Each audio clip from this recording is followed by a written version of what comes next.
હું છું હાર્દિક મોદી। ગંભીરા બ્રિજ દુર્ઘટનાગ્રસ્ત થયો ને એક દિવસથી પણ વધુ સમય થયો છે, ત્યારે મૃત્યુઆંક અત્યાર સુધીમાં 15 પર પહોંચ્યો છે। આ મોટા સમાચાર આવ્યા છે। 15 જેટલા એ તમામ લોકો જેમના મૃત્યુ થયા છે, આ બ્રેકિંગ ન્યૂઝ આવ્યા છે। 15 જેટલા લોકોના મોત થયા હોય તે સમાચાર અને 15 થી પણ વધે આંકડો તેવી શક્યતા છે। આ મૃત્યુઆંક 15 પર પહોંચ્યો છે અને 4 લોકો હજુ પણ ગુમ છે। 10 થી વધુ ટીમો સર્ચ ઓપરેશનમાં જોડાઈ છે। એસડીઆરએફ, એનડીઆરએફ, ફાયર વિભાગ દ્વારા સર્ચ ઓપરેશન હાથ ધરવામાં આવ્યું છે અને આજે સર્ચ ઓપરેશન દરમિયાન મળ્યા હતા વધુ 3 મૃતદેહ અને કુલ આંકડો 15 પર પહોંચ્યો। નદીમાં હજુ પણ અનેક મૃતદેહો હોય તેવી આશંકા છે। હજુ પણ અનેક વાહનોને બહાર કાઢવામાં મુશ્કેલીનો સામનો કરવો પડી રહ્યો છે। બ્રિજ દુર્ઘટના મામલે 6 સભ્યોની કમિટી પણ બનાવવામાં આવી છે, જે તપાસ કરશે કે આખરે આ દુર્ઘટના કેવી રીતે સર્જાઈ અને સંપૂર્ણ અહેવાલ 30 દિવસમાં સરકારને સોંપવામાં આવશે। દુર્ઘટનાને 31 કલાકથી પણ વધુ સમય થઈ ચૂક્યો છે, પરંતુ હજુ પણ મહીસાગરમાં સર્ચ ઓપરેશન યથાવત છે। કલેક્ટરે જણાવ્યું કે જેમ બને તેમ ઝડપથી મૃતદેહોને બહાર કાઢવાની કામગીરી પૂર્ણ કરવા પ્રયાસ કરવામાં આવશે।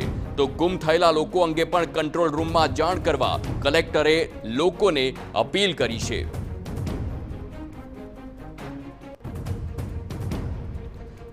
તો આ દ્રશ્યો સીધા જ એ દુર્ઘટનાગ્રસ્ત સ્થળથી છે, જ્યાં કેવી રીતે આપ જોઈ શકો છો ક્રેનના માધ્યમથી આખો જે આ ટ્રક છે તેને બહાર કાઢવાનો પ્રયાસ કરવામાં આવ્યો છે।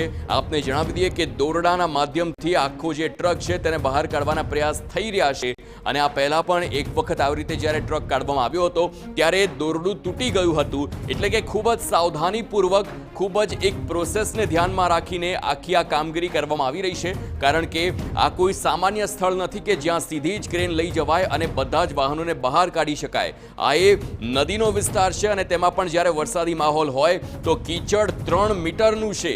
3 મીટરનું જ્યારે કીચડ હોય અને તેમાં જ્યારે વાહનો ખૂંપેલા હોય તો તેને બહાર કાઢવામાં અનેક મુશ્કેલીઓ પડતી હોય છે અને આ જ સામનો એ તમામ બચાવ કામગીરીના અને રેસ્ક્યુના એ તમામ લોકો કરી રહ્યા છે। તૂટી પડવાની ઘટના બની 30 કલાક કરતાં વધારેનો સમય વીતી ગયો છે, પરંતુ વહીવટીતંત્ર સદંતર નિષ્ફળ નીવડ્યું હોય તેવું આ ઘટના પરથી લાગી રહ્યું છે।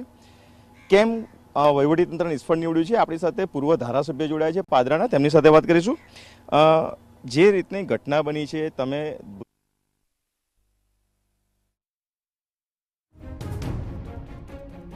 સતત રિપોર્ટિંગ કરતા અમારા સંવાદદાતા અને ત્યાં એક બાદ એક પળે પળની અપડેટ્સ અમને આપી રહ્યા છે અને આ દ્રશ્યો ત્યાંથી સીધા જ આકાશી દ્રશ્યો જોઈ શકાય છે।